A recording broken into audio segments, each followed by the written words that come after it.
कक्षा 10वीं विषय गणित इकाई 7 निर्देशांक ज्यामिति प्रश्नावली 7.2 वह अनुपात ज्ञात कीजिए जिसमें बिंदु A 1-5 और B ऋण 4-5 को मिलाने वाला रेखाखंड x अक्ष से विभाजित होता है। इस विभाजन बिंदु के निर्देशांक भी ज्ञात कीजिए। हम मान ले रहे कि विभाजन बिंदु P है जिसके निर्देशांक x0 होंगे। मान लेंगे कि विभाजन बिंदु P है जिसके निर्देशांक क्या होंगे x0, क्योंकि हम जानते x अक्ष पर कोई भी मान अगर देखें तो x का मान बदलेगा, y का मान सदैव क्या होगा 0 होगा, तो x0 होगा। माना यह बिंदु P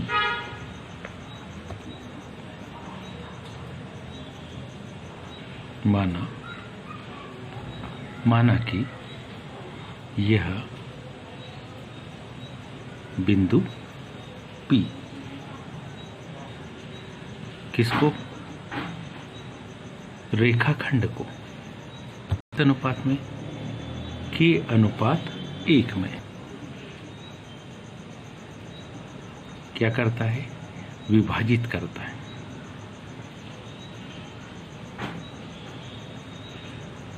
तब हम बड़ी आसानी से इसके कुछ मानों को इस प्रकार से लिखेंगे। तब क्या लिखेंगे, तब हम लिखेंगे P बिंदु के जो निर्देशांक होंगे उसके लिए P बिंदु का x निर्देशांक होगा m1x2 प्लस m2x1 बटे m1 प्लस m2। इसका y निर्देशांक होगा m1y2 प्लस m1y1 बटे m1 प्लस m2। हम में से सब जानते हैं इसका y निर्देशांक 0 आने वाला है, तो यहाँ पर हम इसके मान रख लेंगे। ध्यान से देखें तो हमारे पास x1 y1 1 ऋण 5, x2 y2 ऋण 4 5 है और m1 m2 के अनुपात 1 है। इन्हीं मानों को हम प्रतिस्थापित, कौन से, P बिंदु के हम निर्देशांक देख रहे हैं। तो x का निर्देशांक क्या होगा, देखो k ऋण 4 धन 1 गुणित 1, k अनुपात 1 था, क्या लिखेंगे k धन 1, और इसी का y निर्देशांक क्या होगा, तो होगा k गुणित 5 धन 1 गुणित ऋण 5 बटे k धन 1।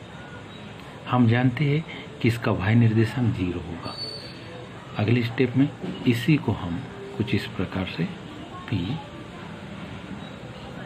इसका मान लिखेंगे हम x बराबर से ऋण 4 के धन 1 4 के धन 1, यह आएगा के धन 1, y बराबर से क्या 5 के ऋण 5 बटे के धन 1, क्योंकि कौन सी अक्ष पर, x अक्ष पर y निर्देशांक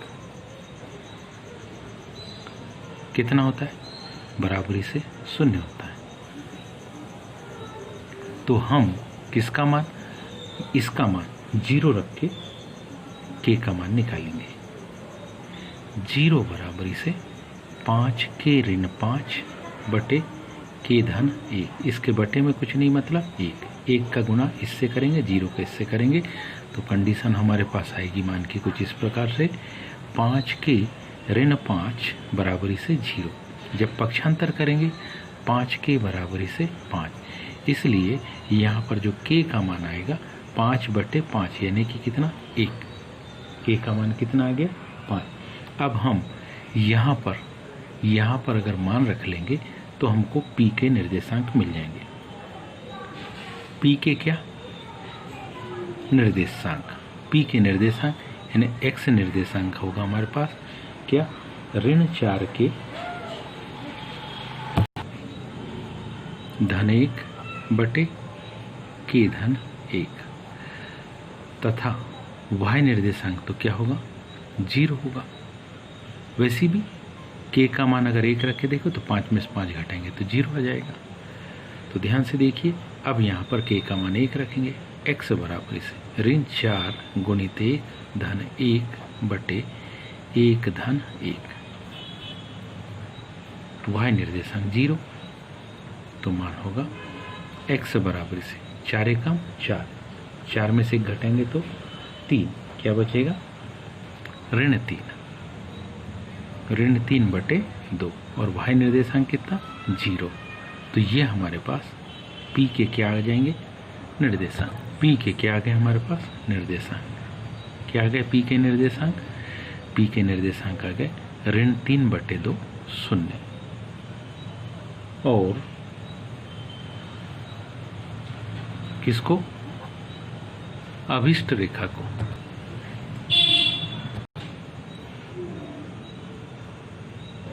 अभिष्ट रेखा को कौन सी अक्ष x अक्ष 1:1 में क्या करती है विभाजित करती है या बांटती है, विभाजित करती है या बांटती। उम्मीद है ये आप सभी को समझ में आया होगा। आज के लिए इतना ही, शेष कल। धन्यवाद।